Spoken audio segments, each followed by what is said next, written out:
સુરત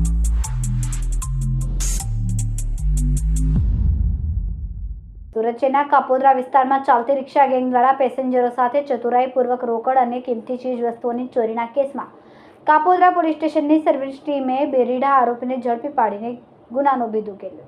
સુરતના કાપોદ્રા વિસ્તારમાં પેસેન્જરને લૂંટતી રિક્ષા ટોળકીનો ભાંડો ફૂટી ગયો છે। શહેરના અલગ અલગ વિસ્તારમાં પેસેન્જરોને નિશાન બનાવીને રોકડ, પર્સ અને કિંમતવાળી ચીજ વસ્તુઓની ચોરી કરતી ટોળકીના 2 આરોપીઓને કાપોદ્રા પોલીસની સર્વિસ ટીમે ઝડપી પાડ્યા છે। હીરાબાગથી ગજરા હોસ્પિટલ નજીક એક યુવાન રિક્ષામાં બેસ્યો હતો। આરોપીએ રિક્ષામાં બેઠેલી જગ્યાની અડચણ બતાવીને તેનું ધ્યાન ભટકાવ્યું અને તેના ખિસ્સામાંથી 15,000 રોકડ ચોરી લીધા હતા। બાદમાં યાત્રીને કાપોદ્રા 4 રસ્તા પાસે ઉતારી દેવામાં આવ્યો।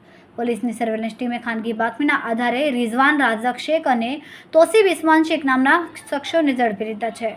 બંને પકડી પાડેલા શખ્સો અગાઉ પણ અનેક ચોરી અને જુગારના કેસોમાં ઝડપાઈ ચૂક્યા છે। કેમેરામેન સેનિલ વિરાણી સાથે વિશાલ છેઠા, માનવ પ્રભા ન્યૂઝ, સુરત।